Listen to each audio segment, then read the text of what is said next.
Matt Campbell had always taken pride in his home. It wasn't extravagant or flashy, but it was his sanctuary, a meticulously maintained two-story house with soft gray siding, black shutters, and a classic wooden porch that wrapped around the front. It had taken years of careful planning, budgeting, and sweat equity to make it exactly the way he wanted. Every paint color, every fixture, every minor renovation had been a decision made with care, ensuring that the house reflected both his taste and the sense of order he had cultivated in his life. He wasn't the kind of man who made impulsive choices. As a real estate litigation expert, he knew better than most how easily a home could turn from an asset to a liability with just a single careless mistake. He had spent his career untangling the legal nightmares of people who had been swindled, deceived, or blindsided by predatory contracts. That experience made him cautious, methodical, and highly resistant to anything that might disrupt the stability he had worked so hard to build. So when he left for a 3-week business trip to Europe, he did what he always did: double-checked every security measure, set the alarm system, notified his insurance provider of his absence, and made sure that his house would remain exactly as he left it. There was no reason to expect anything unusual. But as his taxi pulled up to the curb in the early hours of the morning, Matt felt his pulse quicken. Something was wrong. At first, he couldn't quite place it. The street was quiet, bathed in the dim glow of the streetlights, with nothing outwardly amiss. But as he stepped out onto the pavement and turned toward his home, an icy wave of disbelief washed over him. The house in front of him, the house he had spent years perfecting, was no longer his. It was still standing in the same place, still had the same shape and structure, but everything else had changed. Instead of the muted gray tones and elegant black shutters, the exterior was now an overwhelming shade of mustard yellow with deep red trim, as if someone had tried to recreate an old Victorian carnival aesthetic and failed spectacularly. Garish faux brick paneling had been installed along the lower half of the house, clashing violently with the rest of the decor. The porch railings had been replaced with some elaborate wrought iron design that looked like it belonged in an outdated bed and breakfast. Even the front door was different, no longer the sturdy oak door he had installed just last year, but a massive, ornate thing with an intricate glass insert that gleamed under the porch light like a grotesque jewel. Matt stood frozen on the sidewalk, his suitcase still clutched in his hand. His brain struggled to process what he was seeing. It wasn't just a fresh coat of paint or minor alterations, it was an entire reimagining of his home, a complete transformation that he had never approved, never requested, never even conceived of in his worst nightmares. And then, as if things couldn't get any worse, the porch light flicked on, and a familiar voice called out, "Oh, you're back earlier than I expected. Hope you love it." Matt turned sharply, his breath hitching in his throat as Karen Wilkes stepped onto the porch, her expression a picture of self-satisfaction. She was still in her robe, a steaming cup of coffee in hand, as if she had just woken up and decided to check on her project. Karen had been his neighbor for nearly 5 years, and in that time she had perfected the art of being an unrelenting nuisance. She was the self-appointed voice of the neighborhood, the type of woman who inserted herself into everyone's business under the pretense of looking out for the community.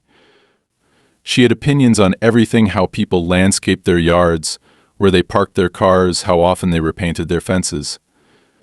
She was relentless in her passive-aggressive attempts to improve the area, and over the years, Matt had learned to keep his interactions with her minimal. But this was another level entirely. "What the hell did you do to my house?"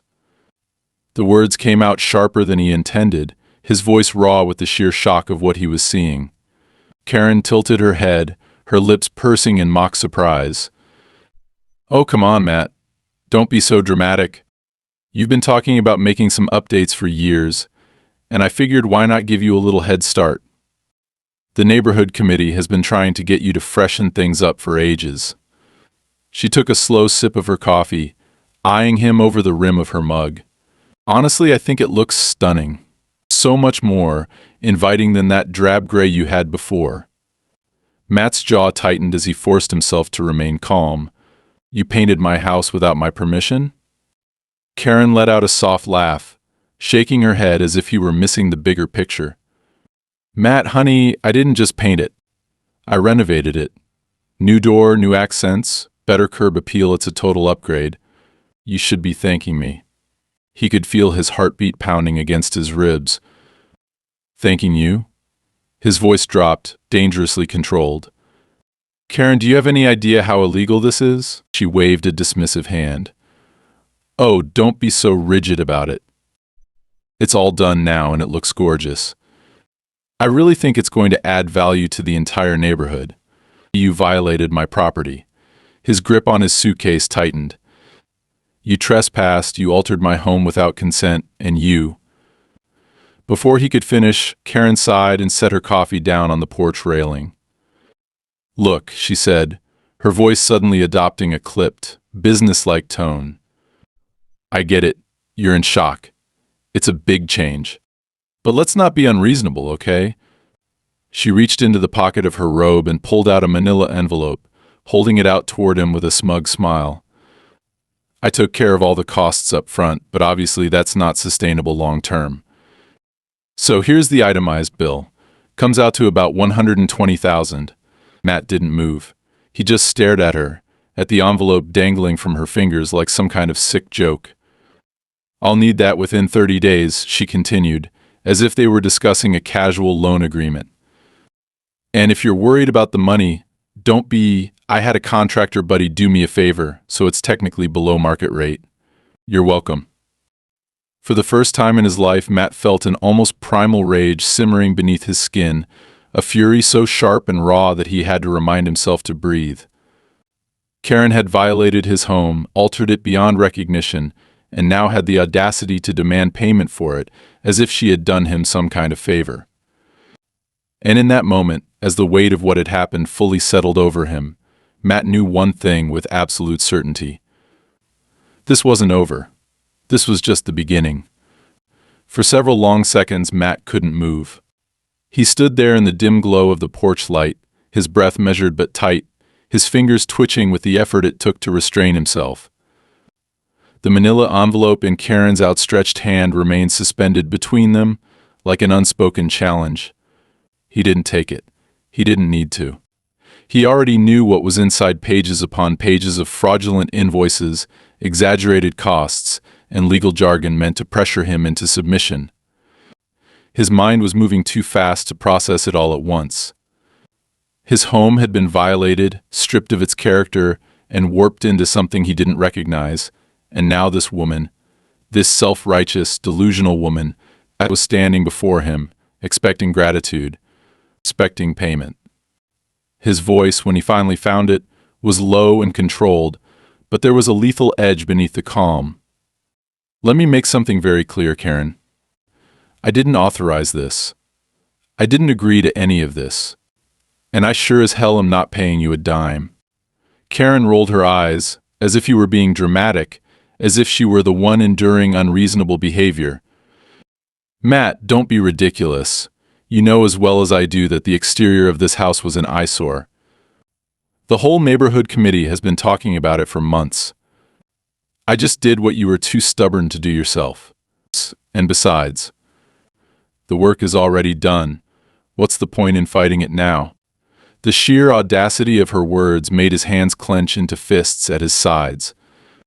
He had spent years keeping his distance from Karen, ignoring her passive-aggressive comments about property values and exterior aesthetics, sidestepping every unwanted suggestion she pushed about neighborhood uniformity and community standards. She had always been a meddler, always inserted herself where she didn't belong, but this was beyond anything he could have imagined. Karen, undeterred by his silence, shook the envelope slightly, urging him to take it. Look, I know this is a lot to process, but I've already spoken to some people in the neighborhood, and they agree this was a necessary improvement. And really, you should be thanking me. The work I had done easily boosts your property value by at least 15%. You're welcome. Matt let out a sharp breath through his nose. He had seen people like her before, people who twisted reality into whatever version suited them best, people who wielded manipulation as if it were a talent. And Karen had convinced herself that what she had done wasn't just acceptable, but somehow commendable. He finally moved, stepping up onto the porch, ignoring the envelope in her hand as he pushed past her toward his front door. He needed to see the extent of the damage. The moment he stepped inside, his stomach twisted. The violations weren't just on the outside. The once sleek and modern interior had been completely altered. The dark hardwood floors he had carefully chosen and installed himself had been replaced with cheap, honey-colored laminate. The walls, which had once been painted in warm neutral tones, were now a sickly shade of pastel yellow, clashing horribly with the bright floral wallpaper that had been plastered along the entryway. Even the light fixtures were different, gaudy, outdated chandeliers that looked like they belonged in a hotel lobby from the 1980s. His head turned sharply toward Karen, who had followed him inside, still clutching her coffee as if this were nothing more than a friendly home tour. "I had them do some interior updates too," she said with an infuriatingly pleased smile. "You always kept this place so bland. I figured you'd appreciate a little warmth, some personality." Matt was gripping the doorknob so tightly that his knuckles had gone white. His breathing was steady, but his patience was razor thin. "Who the hell gave you the right?" Karen sighed, exasperated, as if he were the unreasonable one. "Oh, Matt, stop acting like this is some huge crime. You left your house looking neglected, like you didn't care about it. I just stepped in where you failed to." His pulse pounded at his temples. He had dealt with legal disputes, property fraud, contract violations, but this was personal. This was his home, his sanctuary. He turned on his heel and strode toward the kitchen. The countertops, which had been granite, were now some kind of cheap synthetic material. The sleek stainless steel appliances had been replaced with outdated, clunky white ones that didn't even match. "Matt, are you even listening to me?" Karen huffed behind him. "You should at least look at the invoices before you go off the deep end. I did you a favor by getting a deal on all this. Honestly, I don't even need you to pay me back all at once just within the next 30 days.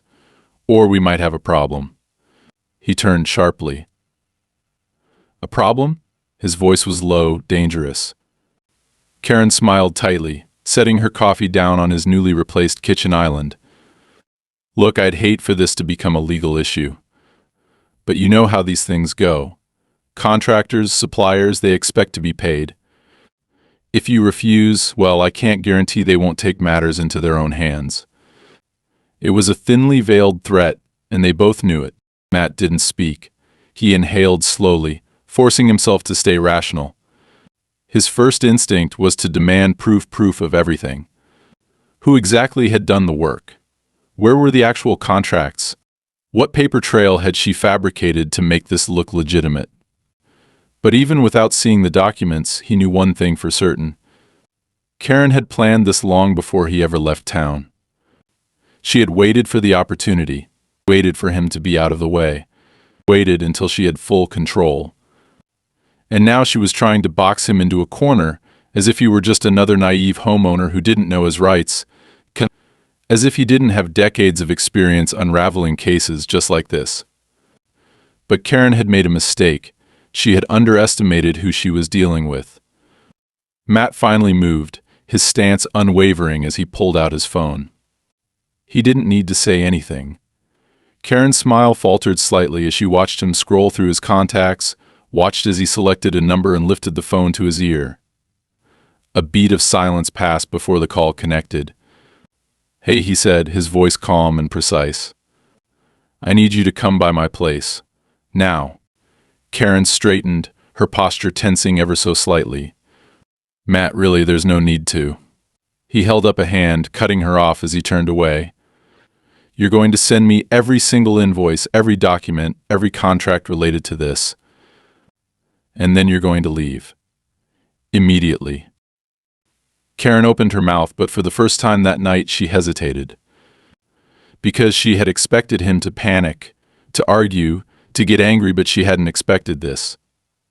She hadn't expected him to be 3 steps ahead of her, and as she stood there watching him, something in her expression flickered. A sliver of doubt. A moment of realization. Matt wasn't just going to fight back. He was going to destroy her. Matt sat in the dim light of his kitchen, his phone resting on the counter beside him, the screen still glowing from the last call. His lawyer, Daniel Pierce, was already on his way. Matt hadn't needed to explain much, just enough to convey that it was serious, that it wasn't just an issue of trespassing or vandalism, but something far more insidious. Karen had taken it too far, but she had also made mistakes, and Matt was going to make sure she paid for every single one of them. Karen had left after a final huff of exasperation, pretending to be the aggrieved party in all this. But there had been something uneasy in the way she had glanced back before stepping off the porch. She had expected him to react with outrage, with threats, with emotion. Instead, she had seen something much worse: cold calculation. Matt had already begun working through the angles in his head, dissecting every possible move Karen had made, every weakness in whatever plan she thought she had constructed. It was obvious she had expected him to crumble under the pressure of an unexpected renovation and an inflated invoice. She had counted on intimidation, on the fear of legal fees, on the idea that a quick and quiet payout would be the easier option. But she had played her hand too soon, revealing her intentions before fully securing her position. That was her first mistake. The second mistake was assuming he didn't understand how these types of scams worked. She hadn't just changed the house, she had fundamentally altered it. That meant contracts had been drawn up, money had been exchanged, permits had been filed or forged, and a paper trail existed, even if it was hidden beneath layers of deception. No contractor in their right mind would do this level of work without some form of authorization. If Karen had gone through legitimate channels, that meant she had used his identity in some capacity. If she had taken the illegal route, then that meant she was relying on a network of contractors who weren't exactly operating above board, and that opened up an entirely different set of legal consequences. Either way, Matt would find the leverage he needed. He heard a car pull up outside, the tires crunching against the pavement. A moment later, the sharp knock at the door signaled Daniel's arrival. The lawyer stepped inside without preamble, his sharp eyes scanning the room before locking onto Matt. "Tell me everything," he said, dropping his briefcase onto the counter. Matt exhaled, rubbing his temples before recounting everything: the alterations, the invoices, the threats, the clear attempt at coercion. He watched as Daniel's face darkened with every detail. "Jesus," Daniel muttered when Matt finished. He flipped open his briefcase, pulling out a legal pad and clicking his pen. "All right, first things first, I want copies of every document Karen gave you. If she didn't send them over yet, we'll subpoena them. Second, I need to know if there's been any official paperwork filed with the city regarding these changes, permits, ownership disputes, anything that could be used as a pretext for what she did." Matt nodded. "I already checked my email, nothing from her yet, but I doubt she has anything legitimate to send. If she falsified paperwork, it won't hold up under scrutiny. Still, we need to get ahead of this.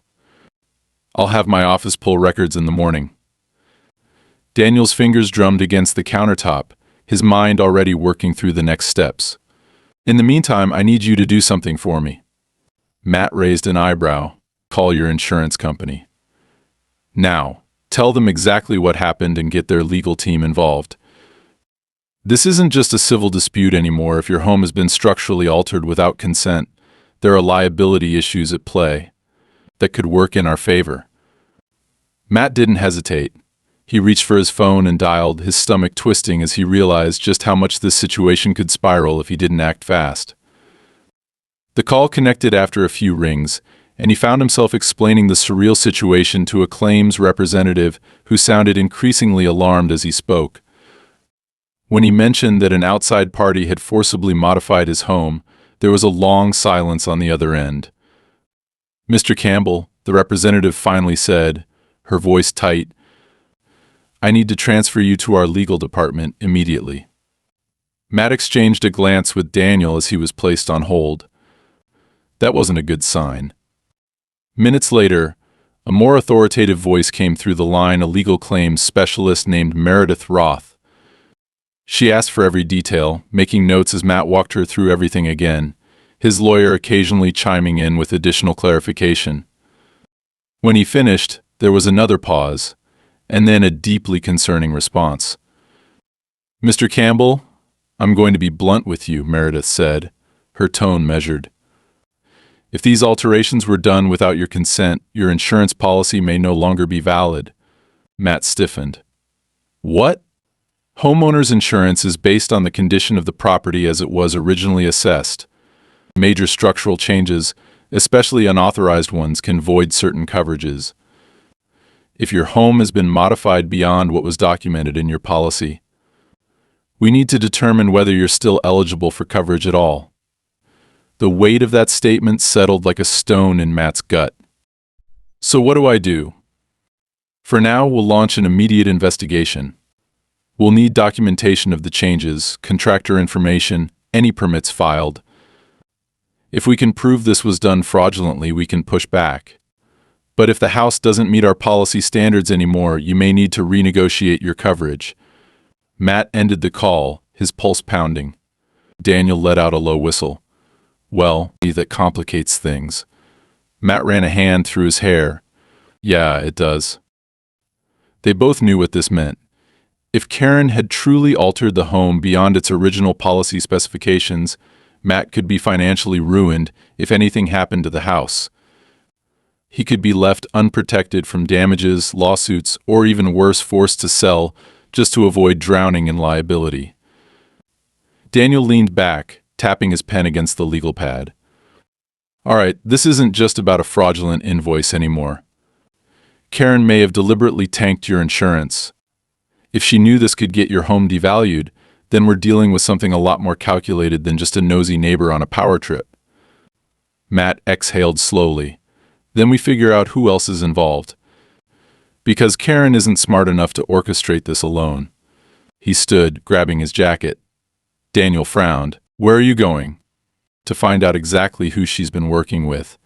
If Karen had connections, and if she had gone through back channels to get this renovation done, then someone out there had taken money to make it happen. Contractors didn't work for free. That meant there were invoices, work orders, and most importantly, a trail leading straight back to whoever had funded this disaster. And Matt was about to rip that trail wide open. This wasn't just a battle for his home anymore. This was war. Matt gripped the fraudulent power of attorney document tightly in his hand as he drove back toward his house, his mind racing through every legal implication of what he had just discovered. Karen had crossed a line so severe that it wasn't just about renovations or fraudulent invoices anymore. This was an outright attempt at taking control of his property, a calculated move that required planning, confidence, and a disturbing level of arrogance. Forging a signature was one thing, but falsely claiming power of attorney was a federal crime, the kind of offense that could land her in prison if pursued aggressively enough. And Matt intended to pursue it. He had dealt with cases like this before in court, watching unsuspecting homeowners lose their properties because they had trusted the wrong people, signed the wrong documents, and failed to recognize a scam before it was too late. But he had never imagined he would become one of those cases himself. The reality of it settled over him like a slow, suffocating weight.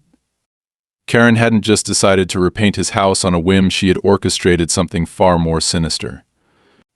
She had gone to the trouble of hiring a contractor, securing forged paperwork, and creating a paper trail that, had he not been meticulous in checking the details, could have easily held up under casual scrutiny.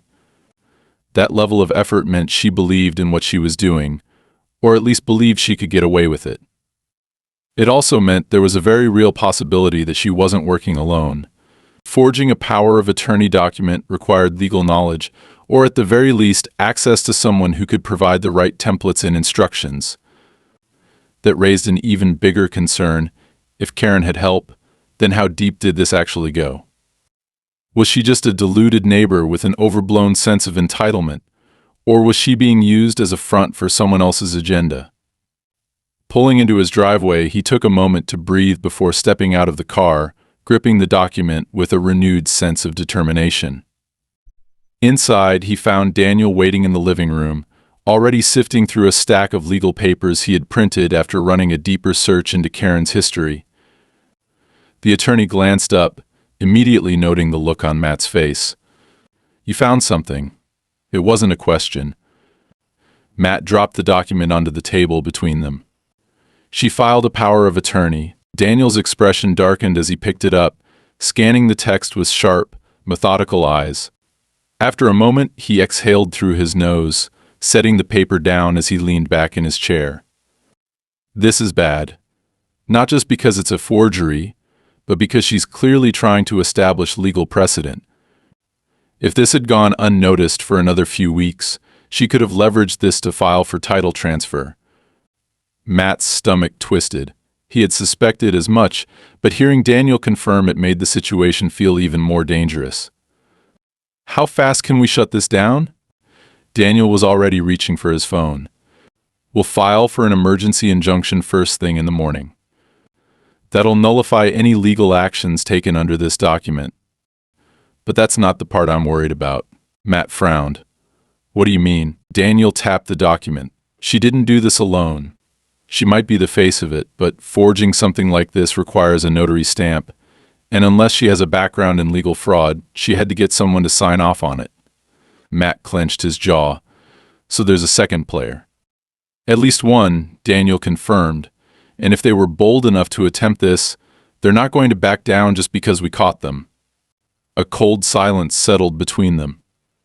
This wasn't just Karen being an overbearing neighbor anymore. This was a coordinated attempt to take ownership of his property. The fake power of attorney proved that Karen had been working under the assumption that Matt would either be too slow to catch on or too overwhelmed to fight back. And the worst part? It could have worked. If he had ignored the paperwork, if he had assumed it was just another attempt at bullying him into paying for unnecessary renovations, and he might have let it sit until it was too late. Daniel rubbed a hand over his face, exhaling sharply. "We need to move fast. First, I'll file for the injunction. Second, we need to report the forgery to the authorities. This is felony-level fraud, Matt. Karen isn't just facing a civil lawsuit anymore, she could be looking at prison time." Matt knew Daniel was right, but something about this still felt too easy. Karen was entitled, manipulative, and completely lacking in self-awareness, but she wasn't smart enough to orchestrate something like this without screwing it up. And yet, she hadn't. The paper trail was almost seamless. The forgery was nearly undetectable, and the contractors had been operating under the belief that they were doing legitimate work, which meant that whoever was behind this was more careful than Karen ever could be. He rubbed his temples, frustration mounting. Let's assume for a second that Karen isn't the mastermind here. If someone else is behind this, what's their endgame? Daniel sighed, shaking his head. Worst case scenario? They were planning to flip the property out from under you. Maybe they'd claim you defaulted on an agreement, force a sale, or transfer ownership without you noticing until it was done. It wouldn't be the first time someone pulled a scam like this. Matt exhaled slowly. Then we need to figure out who's backing her. And we need to do it before they make their next move. Daniel nodded. I'll start digging into any recent property acquisitions in the area, see if there's a pattern. In the meantime, you need to be careful. If Karen or whoever she's working with thinks you're catching on, they might escalate. Matt didn't like the way that sounded, but he knew Daniel was right. This wasn't just about reclaiming control of his home anymore. It was about stopping whatever this was before it ruined someone else's life. The night stretched on as they worked through their strategy, laying out every possible angle they could use to counter the fraud. Matt barely noticed the time passing until his phone buzzed on the table beside him. A new email. He opened it, his eyes narrowing as he read the subject line. Final notice, payment due. It was from Karen. He clicked into the message, his pulse spiking as he read through the body of the email.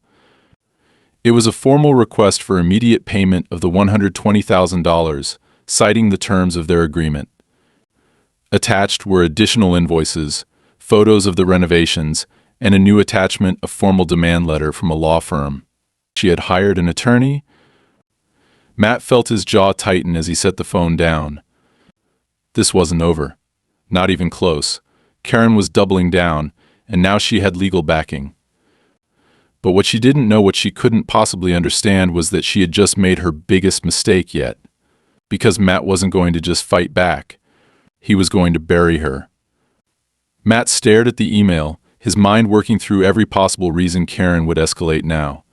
Hiring a lawyer meant she was either panicking or getting cocky, maybe both. He had expected her to push further, but a formal demand letter indicated that either she believed she had legal ground to stand on or she was doubling down, hoping he would fold under the pressure. She didn't know that he had already uncovered the forged power of attorney. She didn't know that the contractor had unknowingly handed him the most damning piece of evidence against her. And she certainly didn't know that by bringing a law firm into the equation, she had just handed him the opportunity to force everything into the light.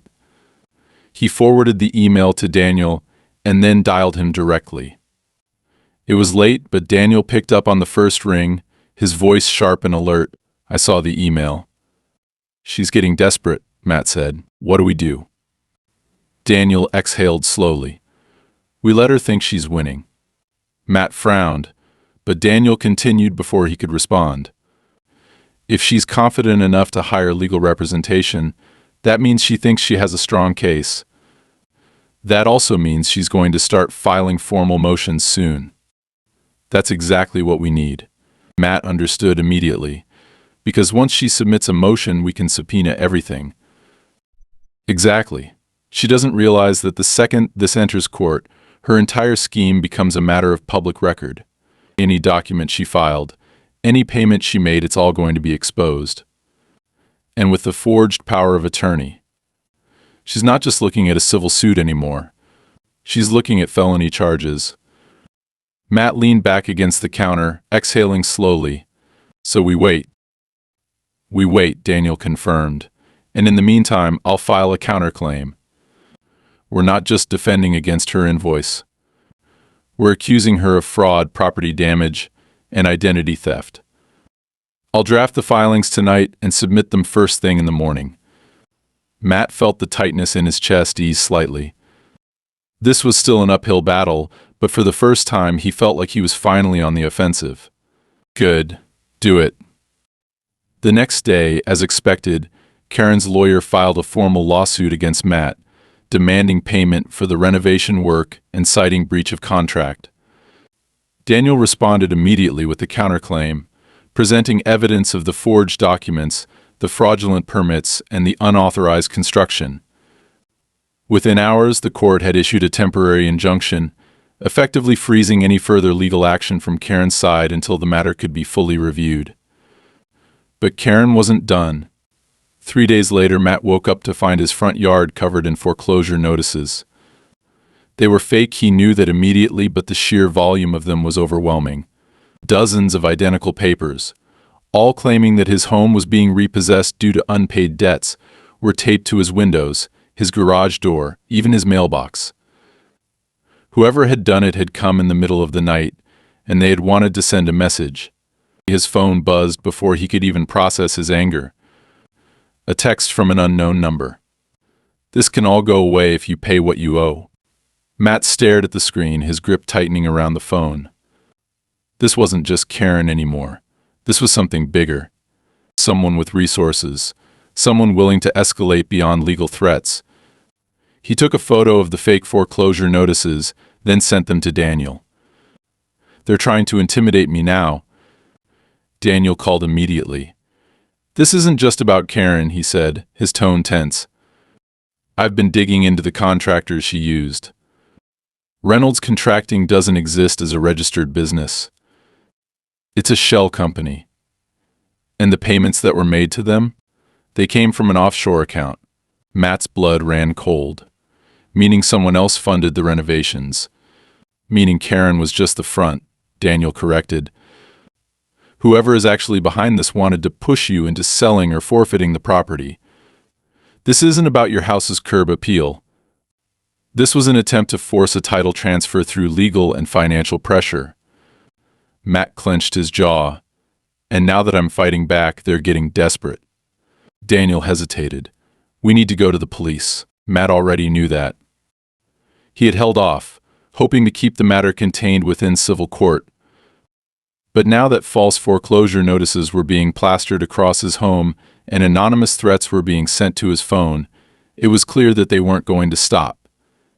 2 hours later, he sat in a police station, presenting every document, every email, every falsified signature to a detective who took one look at the forged power of attorney and immediately called in a fraud specialist.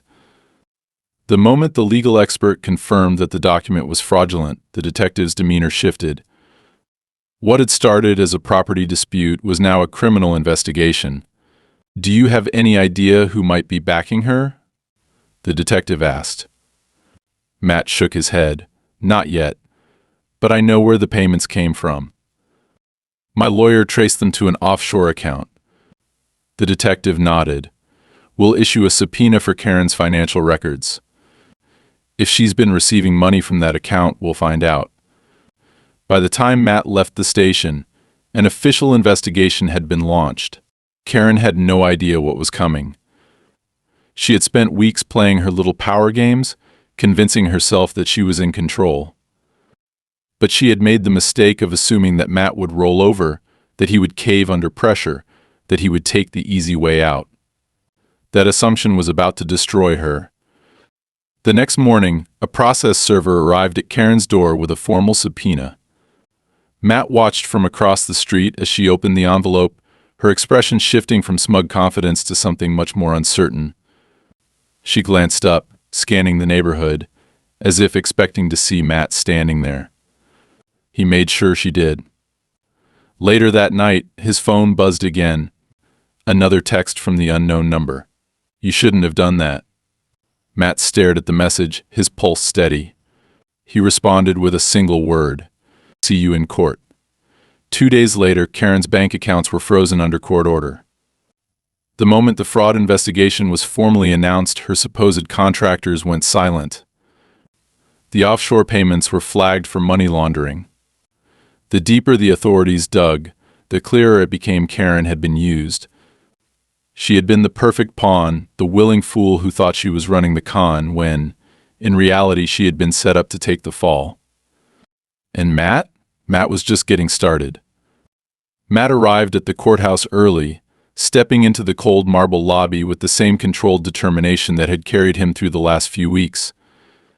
He had been through trials before, had stood in rooms just like this watching people try to lie, manipulate and twist reality into something unrecognizable. But this time it was personal. Karen had tried to take his home. She had dragged him through a fabricated legal battle, forged documents, involved criminals, and now, thanks to her arrogance, she was about to watch everything fall apart in real time. Across the hall, Karen sat stiffly at a table, her eyes flickering between her lawyer and the door, as if she was expecting someone to come in and save her. Matt could tell she was unraveling. The sharp, self-assured confidence she had carried through every smug email, every veiled threat, every manipulative conversation had started to crack the moment her accounts were frozen, the moment she realized that the people who had been backing her had cut her loose. And now, here she was, sitting in front of a judge who wasn't going to listen to self-righteous speeches about improving the neighborhood or adding property value. This judge wanted evidence. When the hearing began, Matt sat with Daniel beside him, his expression calm as the judge called the session to order. Karen's lawyer spoke first, launching into a prepared speech about how his client had merely been trying to help a neighbor and that she had put her own time and money into renovations she truly believed Matt had wanted. The entire argument was built around intent, around painting Karen as a well-meaning homeowner who had made an understandable mistake. It might have worked if Matt hadn't had undeniable proof of fraud. Daniel stood, his voice smooth and firm as he handed a stack of documents to the clerk. Your Honor, we have substantial evidence that the defendant, Karen Wilkes, knowingly and deliberately falsified legal documents to justify an unauthorized renovation of my client's property. We have a forged power of attorney that she submitted to contractors, using my client's name to greenlight work he never consented to.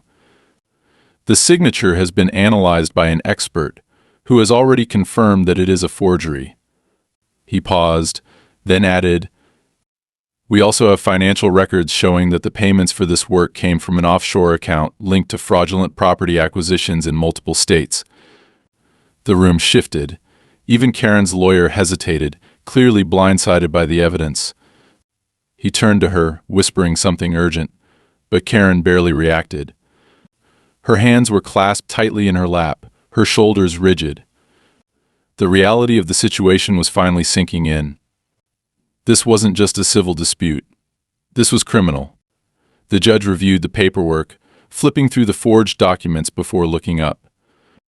"Miss Wilkes, do you have anything to say in response to these allegations?" Karen hesitated for a fraction of a second before she straightened in her chair, clearing her throat. "Your Honor, I was given those documents. I thought they were legitimate." Daniel was already shaking his head. The defendant didn't just submit these documents. She orchestrated an entire fraudulent property takeover. The contractors she hired were working under falsified agreements, believing they had my client's authorization. And when he refused to pay for a renovation he never requested, she escalated, filing lawsuits, issuing threats, even hiring individuals to post fake foreclosure notices on his home. The judge's gaze darkened. "Is this true, Ms. Wilkes?" Karen's mouth opened, but no words came out. The silence stretched, thick with the weight of everything she had done. Daniel didn't let up. "We have bank records, communication logs, and sworn statements from the contractors who have now admitted that they were misled. My client isn't just a victim of trespassing or property damage. This was an attempted real estate fraud operation." That was when Karen snapped. She shot up from her seat, her voice breaking as she turned to face Matt directly. "This wasn't just me." The outburst echoed through the courtroom, drawing murmurs from the few people sitting in the gallery. "I wasn't the one who came up with all of this. She stopped herself, her breath uneven, realizing too late what she had just admitted. Matt sat motionless, watching as her lawyer grabbed her arm, whispering furiously for her to sit down. But it was already over. The judge exhaled sharply, setting the documents aside. "Ms. Wilkes, based on the evidence presented today, I am referring this case for criminal investigation. The forgery of legal documents, fraudulent misrepresentation, and attempted property acquisition through deception are all serious charges." He turned to Daniel. "The court grants the injunction against any further legal claims from the defendant. Mr. Campbell's countersuit will proceed in full, with damages to be determined. Then, to Karen's lawyer, I strongly advise your client to seek additional legal counsel." Karen paled. She looked like she wanted to argue, wanted to defend herself, but all she could do was sink back into her chair as the reality of the situation settled around her like a crushing weight. Outside the courthouse, Matt finally allowed himself to exhale, the tension that had been coiled in his chest for weeks finally loosening. Daniel clapped a hand on his shoulder. "She's done." Matt nodded. "Yeah, but there was something else nagging at him. Karen had said this wasn't just her. And while she was definitely responsible for her part in the fraud, the offshore payments, the shell company contractors, someone else had been pulling strings in the background." As they walked toward the parking lot, Daniel glanced at him. "What now?" Matt looked back at the courthouse, where Karen was still inside, no doubt realizing that the people she had been working with were about to abandon her completely. She had been arrogant, but she wasn't stupid. If she thought she could cut a deal to save herself, she might just start talking. And Matt wasn't done yet. "Now," he said, unlocking his car, "we find out who's really behind this." Matt sat at his kitchen table, staring at the envelope in front of him.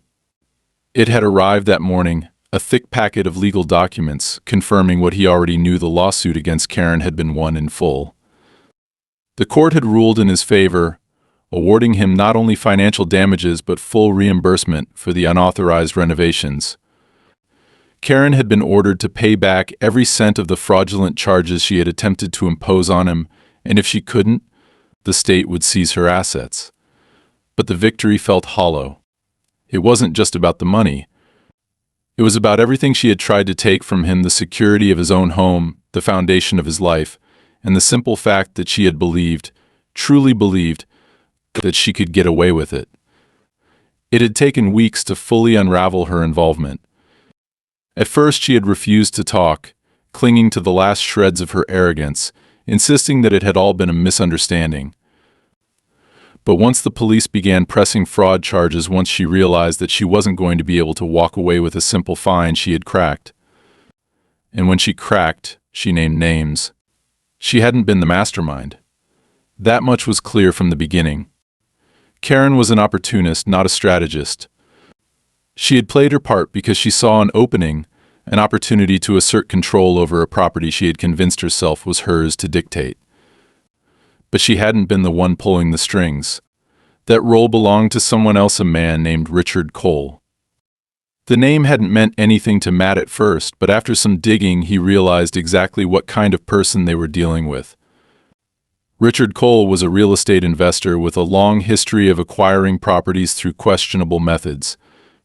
He had been involved in multiple lawsuits, cases that had mysteriously disappeared before reaching trial, with settlements that never quite made it to public record.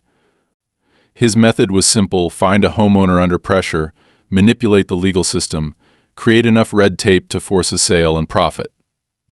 Karen had been his test case, a gullible pawn willing to forge a signature and push a fraudulent invoice, but she was never supposed to take the fall. That was supposed to be Matt. But it hadn't worked. Matt had dug deeper. He had pulled financial records, shell company registrations, property histories, everything that tied Richard Cole to the attempted fraud on his home. And then he had turned it all over to the authorities. Richard had been arrested a week after Karen's confession. The charges were extensive fraud, conspiracy to commit property theft, falsification of legal documents. His lawyers had tried to negotiate, had claimed that this was all just a misunderstanding, that there was no proof of malicious intent, but it hadn't worked. With Karen's testimony, with the paper trail leading directly back to his offshore accounts, there had been no way out. He was facing serious prison time.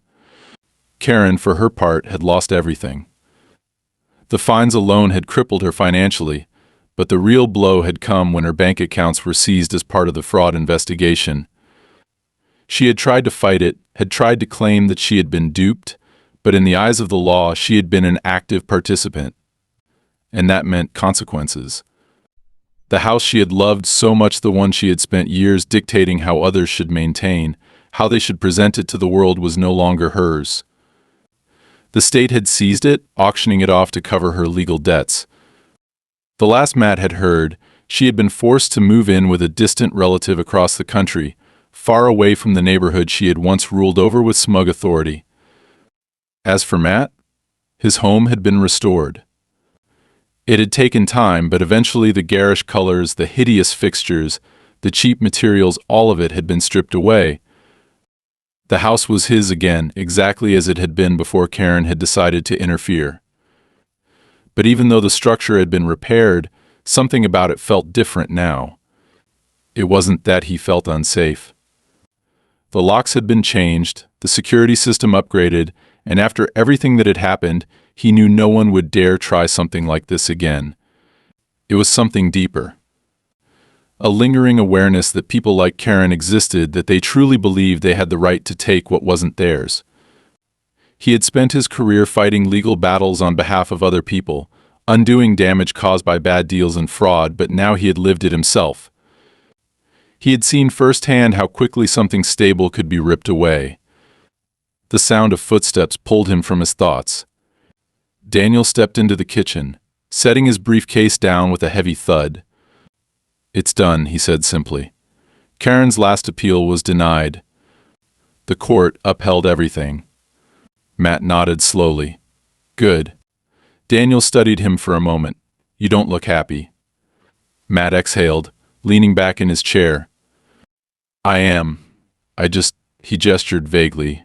I don't know. I thought it would feel more final, more satisfying. Daniel sat across from him. It never does. You think winning means you can forget, but it doesn't work like that. You still remember what they tried to do, the fact that it almost worked. Matt nodded. He had always been the kind of person who dealt in logic, in facts, in solid legal ground. But this had been something else, something personal. Daniel reached into his briefcase, pulling out a final set of papers. There's just one last thing to take care of. He slid the papers across the table. Matt picked them up, scanning the first page. His eyebrows lifted slightly. It was the deed to his house. The court had to clear everything after the fraud case, Daniel explained. Since there was an attempt to transfer ownership under false pretenses, the county required a formal recertification of title. As of today, everything is fully reinstated in your name. No disputes, no challenges, nothing pending. Matt set the papers down, pressing his fingers against the smooth surface. It was a simple thing, a legal document reaffirming what had already been true, but it meant something now. For weeks, his home had been something fragile, a battleground, a prize someone had tried to take from him. But now, for the first time since this had all started, it felt solid again. It felt his. Daniel smirked. Now that it's officially over, I assume you won't be letting anyone else renovate while you're out of town? Matt let out a dry laugh. Yeah, no more surprises. Daniel stood, gathering his briefcase. Good. I think you've had enough lawsuits for one lifetime. Matt walked him to the door, watching as his lawyer disappeared down the driveway. The neighborhood was quiet, the way it had been before all of this started. The sun was just beginning to set, casting a warm glow over the freshly repainted siding, the newly restored porch. It looked exactly the way it was supposed to, not improved, not upgraded, not dictated by anyone else's standards. Just his. He stepped inside, locking the door behind him. For the first time in weeks, he felt at home. And this time, no one was ever going to take that away from him again. The fight was over. And he had won.